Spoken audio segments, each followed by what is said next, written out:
Hey everyone, it is Saturday, February the 20th, just after midnight. Raptors, another win.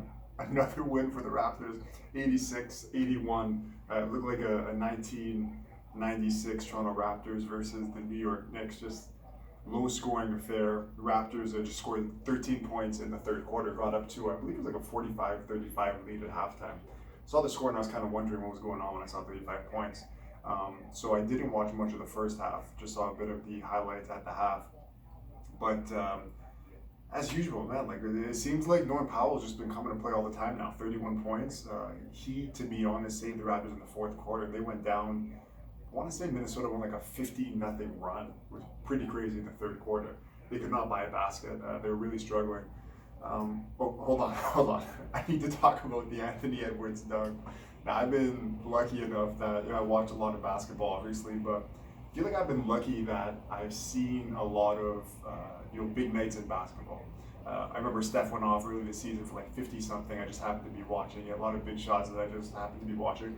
I saw that dunk and I messaged Zane right away. I was like, "Yo, that's the dunk of the year right there. Maybe like dunk of, I don't know, a few seasons. That was vicious. Anthony Edwards on Watanabe.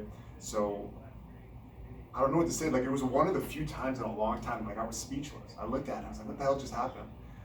Big dunk, Anthony Edwards. I went over actually to Zane's house. We watched the draft together, and I told him back then. I warned him. I was like, "Yo, like this kid's gonna be great." I had seen a little bit of highlights at Georgia. Obviously, who watches a shit ton of college basketball? But I don't know. I have like a decent eye for telling like talent when I see it.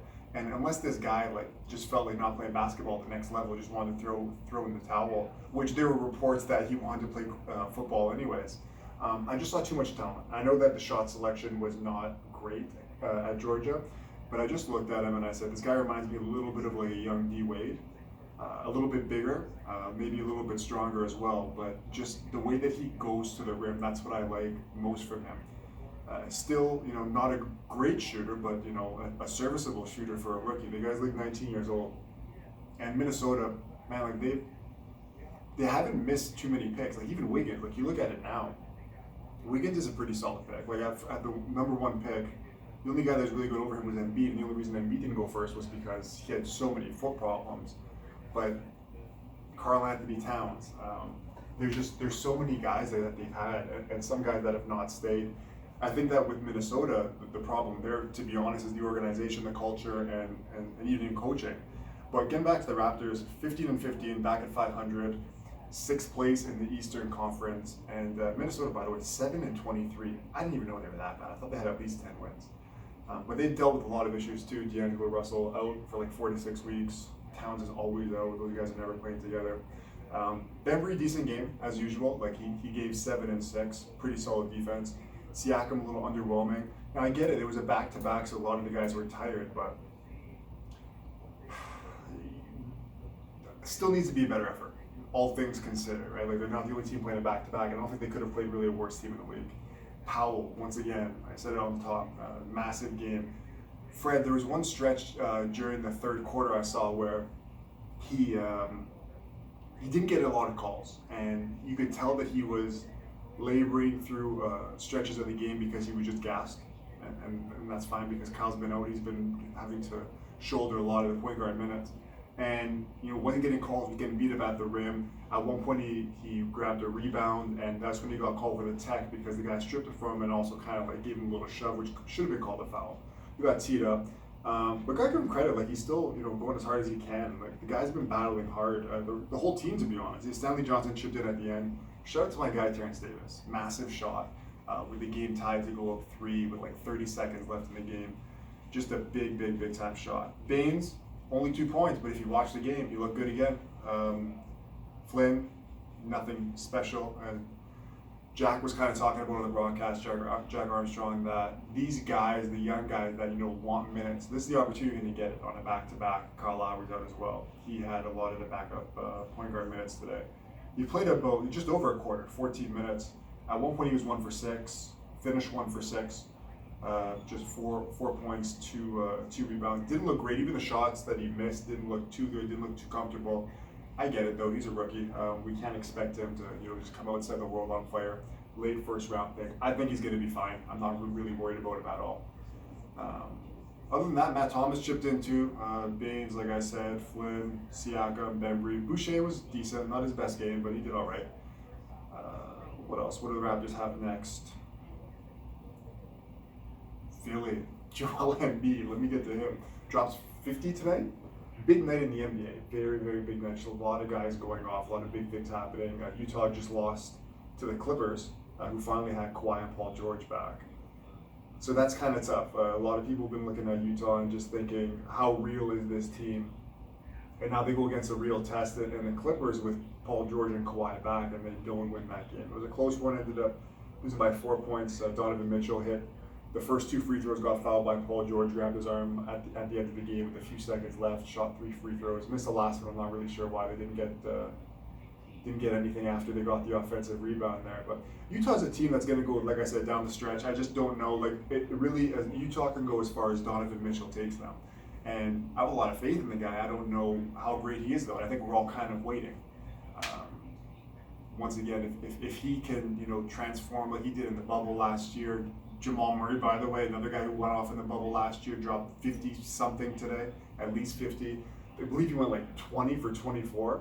Tied Will Chamberlain for like the highest field goal percentage when scoring 50 points. Guy was out of his mind. I saw some of the shots. It's just getting.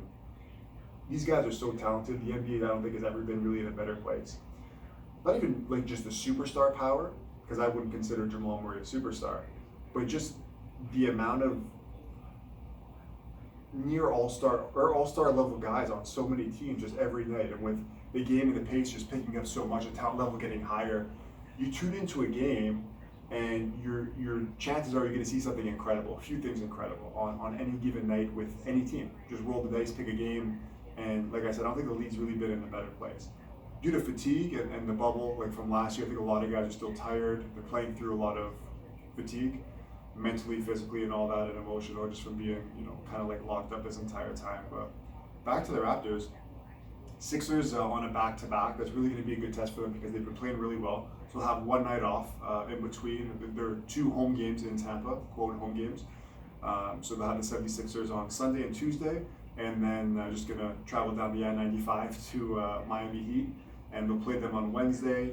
And then to wrap up the rest of the first half of the season, Rockets, winnable game. They haven't been that good recently. Bulls, surprising team, but the Raptors, another winnable game. Pistons, probably the worst team in the NBA, but they played a lot of teams tough, beat the Lakers at least once this year. I know they went to double overtime another time, but then they lost that one. And then the Celtics, who always play the Raptors tough. So 1, 2, 3, 4, 5, 6, 7. 7 games left. Going to be some tough games, but you know what? If you can set yourself up for a decent position going forward for the second half of the season, Raptors are only going to get better. Seems like guys are getting healthier. Hopefully get Kyle back at some point. Get a little bit of rest at the All-Star break, because I don't think that any of these guys are going to be going to the game. Rest for a few days, enjoy the sun, relax, and this team can hopefully come back. And who knows? In the East, we've talked about it. It's not looking that great.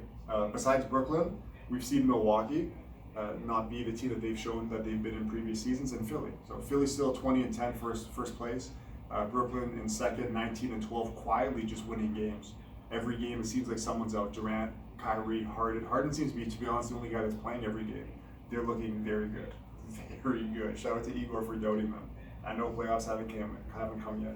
And then Indiana, who's I've had a lot of faith in. I'm not really sure how. I haven't been following them too much, but I know that they've also been another team dealing with guys in and out of the lineup. LeVert has not played a game for them yet. Sabonis, he's been carrying that team for the last few seasons. Miles Turner started off very hot, has cooled off since. And then Jeremy Lamb's come back recently. He started off really good and then tapered off a little bit. But I just think guys on the Pacers are just kind of adjusting to playing with each other and roles, because there's been, TJ Warren's been out for a while now. There's just so many pieces coming in and out. If you play ball, you know that anytime you're trying to adjust guys into the lineup and trying to create offense for them or create it for themselves, it's going to be a tough adjustment, because unlike a sport like hockey or soccer where, in the flow of the game, the ball's going to find you. In basketball, it's just so, ISO heavy these days that a lot of these guys, when they come back from, a lot of time off, really tough to kind of get their groove back and everybody gets that wet.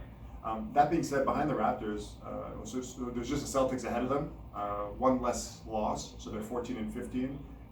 Sorry, 15 and 14, tied with the Pacers, and then Toronto 15 and 15. Behind them, the Knicks at 14 and 16. The Raptors did smash them when they played. I believe that was their first game they won. They beat them by like 25 or 30 points. And then Charlotte, who's been another team surprisingly decent, 13 and 15. And then Bulls, Heat at 12 and 17 are looking to gain some steam. They're getting most of their guys back. They dealt with that COVID protocol with so many guys. Jimmy Butler missed about 10 games at least for them. He's looking incredible. Love watching him play. And Bam has not really taken the steps, I don't think, offensively this year that the team had hoped, but he's still going to be like an 18 and 11 guy, bring that solid defense. Precious Achiuwa has been pretty solid. It reminds me of like a little bit of like a Kenneth Faried.